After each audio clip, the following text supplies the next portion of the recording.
샬롬, 하나님과 동행하는 새벽기도회 달라스 임마누엘 교회 권성철 목사입니다. 오늘도 하나님과 동행하며 풍성함을 누리시는 저와 여러분이 되시길 주님의 이름으로 축복합니다. 오늘 말씀은 시편 119편 153절에서 160절까지의 말씀입니다. 나의 고난을 보시고 나를 건지소서. 내가 주의 율법을 잊지 아니함이니이다. 주께서 나를 변호하시고 나를 구하사 주의 말씀대로 나를 살리소서. 구원이 악인들에게서 멀어짐은 그들이 주의 율례들을 구하지 아니함이니이다. 여호와여, 주의 긍휼이 많으오니 주의 규례들에 따라 나를 살리소서.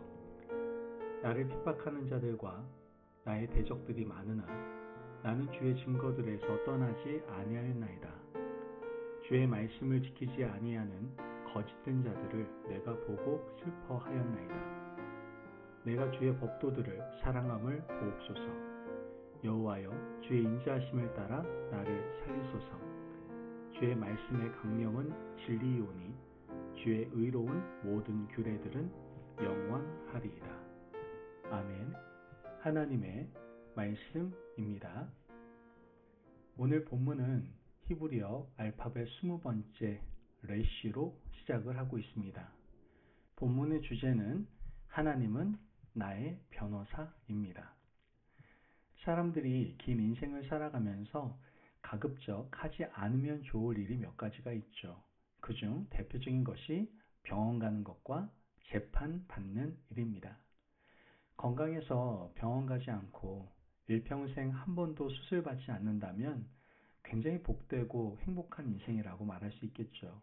그러나 인생이 그렇게 뜻대로 되지는 않습니다. 흙으로 만들어진 육신이기 때문에 아프고 병들고 수술이 필요할 때도 있다는 것이죠. 그렇다면 좋은 의사를 만나야 합니다. 정확하게 진단할 수 있는 좋은 의사, 좋은 병원을 만나야 하는 것이죠. 재판도 역시 마찬가지입니다.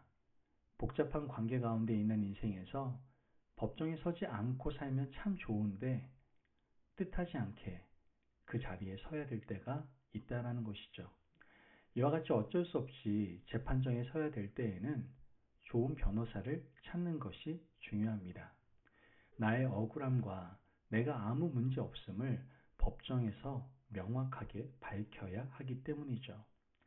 오늘 본문의 시인도 억울한 일을 겪고 있습니다. 시인이 겪는 일이 너무 억울하고 화가 나서 하나님께 변호를 부탁하는 내용이 오늘 본문의 내용입니다. 154절 말씀을 보면 주께서 나를 변호하시고 나를 구하사 주의 말씀대로 나를 살리소서.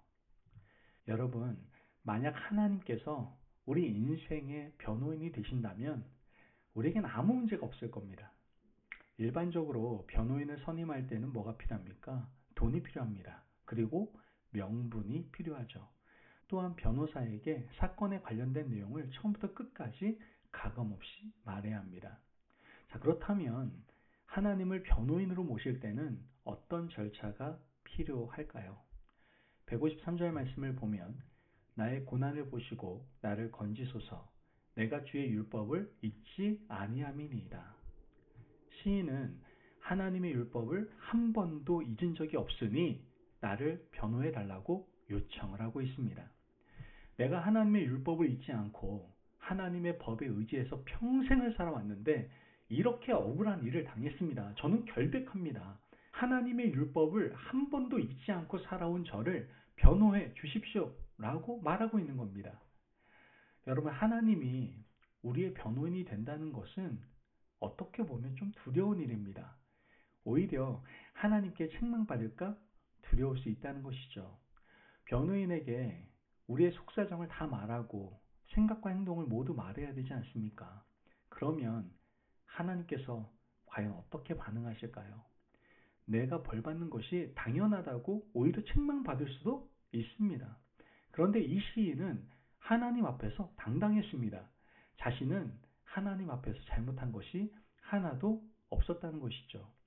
우리 인생도 이런 당당함과 자신감이 있어야 합니다. 하나님, 저는 주의 율법을 단 한 번도 잊은 적이 없습니다. 그런데 제가 지금 이렇게 억울한 일을 당했습니다. 그러니 저를 꼭 변호해 주십시오.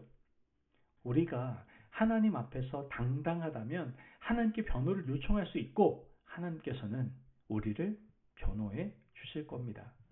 이어서 156절 말씀을 보면 여호와여 주의 긍휼이 많으오니 주의 규례들에 따라 나를 살리소서. 주의 규례들에 따라 나를 살리소서라는 말은 절차적 정의를 호소하고 있는 겁니다.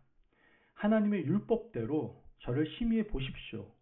율법에 근거해서 제가 잘못되었는지 저를 참소하는 원수가 잘못되었는지 잘 살펴보십시오. 라고 말하고 있는 겁니다. 당당한 자신감입니다. 하나님께 변호를 요청하는 사람은 이 정도의 자신감을 가지고 있어야 합니다. 사실 우리 인생을 돌아보면 하나님께서 이 문제는 보지 않았으면 좋겠다는 일이 한두 가지가 아닐 겁니다.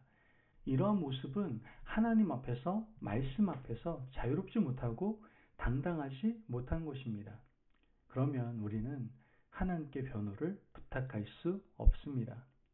그러므로 오늘 우리가 하나님의 율례를 따라 과거를 낱낱이 살펴도 부끄러울 것이 없는 복된 인생을 살아가시기를 바랍니다. 아멘. 이어서 159절 말씀을 보면 내가 주의 법도들을 사랑함을 보옵소서. 여호와여 주의 인자하심을 따라 나를 살리소서. 시인은 하나님의 법을 누구보다도 사랑했습니다. 하나님, 제가 주의 법도를 사랑하오니 이렇게 억울한 일을 당했을 때에 변호해 주십시오 라고 고백을 하고 있는 겁니다.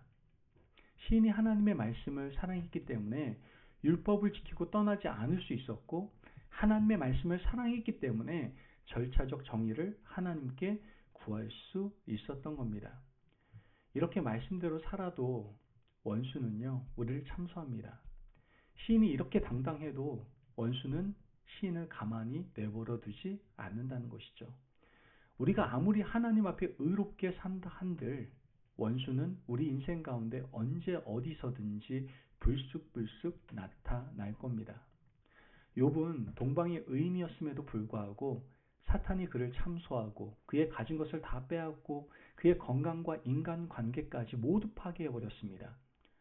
여러분, 우리가 하나님 앞에 정직하게 살아도 이런 일이 일어나는데 거짓되고 허물된 모습으로 어떻게 하나님 앞에서 우리 인생을 보존해 달라고 부탁할 수가 있겠습니까? 여러분, 오늘 하루를 살아가시면서 주 앞에 깨끗하고 거룩한 인생을 살아가시기를 간절히 바랍니다. 그러므로 혹시 원수가 우리를 참소한다 할지라도 하나님께 나를 변호해 달라고 구할 수 있는 저와 여러분이 되시길 주님의 이름으로 축복합니다. 아멘. 기도하겠습니다. 사랑이 많으신 하나님 감사합니다. 오늘도 우리에게 귀한 말씀의 은혜 허락하심을 감사합니다. 하나님, 우리의 인생 가운데 문제가 생기면 하나님께 모든 일을 부탁할 수 있는 저희들 되게 하여 주옵소서. 늘 율법을 지키는 절차적 정의에 합당한 삶을 저희들이 살아갈 수 있도록 깨끗하고 거룩한 인생을 살아갈 수 있도록 우리를 인도하여 주옵소서. 감사하며 예수님의 이름으로 기도합니다. 아멘. 오늘도 하나님과 동행하며 풍성함을 누리시는 저와 여러분이 되시길 주님의 이름으로 축복합니다. 여러분, 오늘 하루를 살아가면서 억울한 일을 당하거나 사람으로 인해서 어려움을 겪을 때 하나님께 변호해달라고 요청하셔서 하나님의 놀라운 은혜를 누리시기를 바랍니다. 말씀 안에서 승리하십시오.